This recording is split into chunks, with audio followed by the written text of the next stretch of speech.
আজকে জান্নাতের চৌখটের মধ্যে চুম্বন দিবে। সাহাবা গো, তোমার মা দুনিয়াতে বেঁচে নাই বলে তোমার মনের মধ্যে কষ্ট হয়, যাও যাও তুমি বাড়িতে চলে যাও, কবরস্থানের মধ্যে চলে যাবে। যাওয়ার পরে তোমার মায়ের কবর পাশে গিয়ে ওই জনম দুঃখিনী মায়ের কবরের পিছনে গিয়ে তুমি চুম্বন দিবে।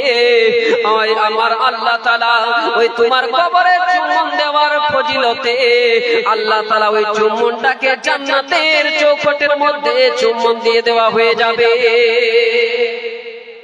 সাহাবায়ে কেরামের চোখের মধ্যে আবার জল চলে আসে বাবা। ওই সাহাবার আরো কান্না বেড়ে যায়, কান্নায় চোখের জল দিয়ে বাবা নিজের জুব্বা ভিজে যায় বাবা, নিজের চোখের জল দিয়ে ওই সাহাবার কান্না আরো বেড়ে যায়। আমার মায়ার নবী বলতেছেন, ও সাহাবা গো, আজকে তোমার মা বেঁচে নাই বলে তুমি কান্না কাঁদলে ঠিকই বুঝলাম, তারপরে তোমাকে তো বলে দিলাম যাও কবরে গিয়ে মায়ের কদম তলে গিয়ে ওই জনম দুঃখিনী মায়ের কবরে চুম্বন দিয়ে দিবে। আমার আল্লাহ তাআলা জান্নাতের গেটের মধ্যে চুম্বন দিয়ে দেওয়া হয়ে যাবে। সাহাবা গো, কেন কান্না কাঁদো গো? তোমার তবুও চোখের মধ্যে কেন জল চলে আসে? তবুও তুমি কেন আরো বেশি কান্না কাঁদো? তুমি আরো কান্না কেন বেড়ে যায়? ওই সাহাবার চোখের জল যখনই বেড়ে যায় বাবা, আমার নবী সাল্লাল্লাহু তাআলা আলাইহি সাল্লামকে বলে, নবী গো,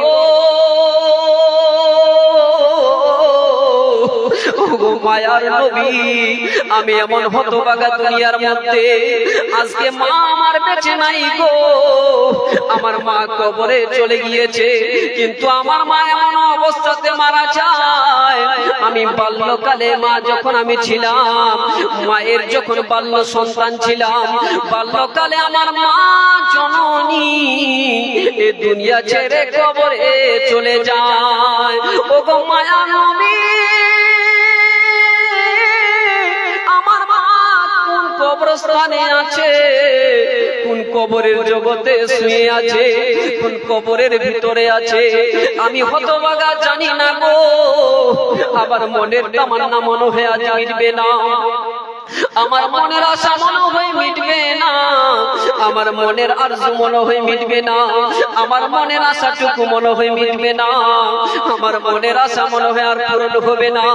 আমার রাসূলুল্লাহ সাল্লাল্লাহু তাআলা আলাইহি ওয়াসাল্লাম বলেন, সাহাবা গো, তোমার মনের আশাটা মিটে যাবে, যাও যাও চলে যাও, নিজের বাড়ির মধ্যে একটি দাগ দিয়ে দিবে।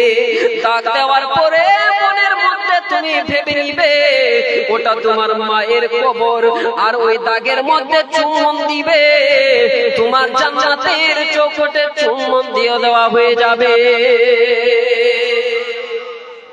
জান্নাতের গেটের মধ্যে চুম্বন দিয়ে দেওয়া হয়ে যাবে। যাও, আজকে তুমি মাকে এত ভালোবাসো, মায়ের ভালোবাসা অন্তরের মধ্যে এমন রেখেছো, তুমি জান্নাতের চৌখটের মধ্যে চুম্বন দিতে চাও, যাও নিজের মায়ের কদমে চুম্বন দিয়ে দাও, তোমার জান্নাতে চুম্বন দিয়ে দেওয়া হয়ে যাবে, তোমার জান্নাতের চৌখটের মধ্যে চুম্বন দেওয়া হয়ে যাবে।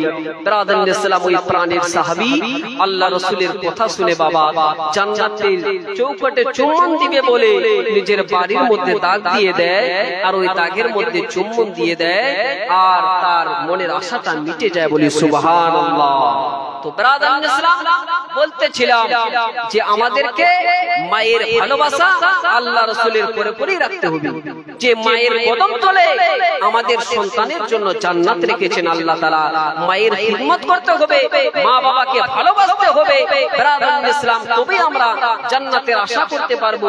আমরা যদি মা বাবার খিদমত করতে পারি, তাহলে অবশ্যই আমরা ইহ জগৎ এবং পরকালে আমাদের কোনো চিন্তা থাকতে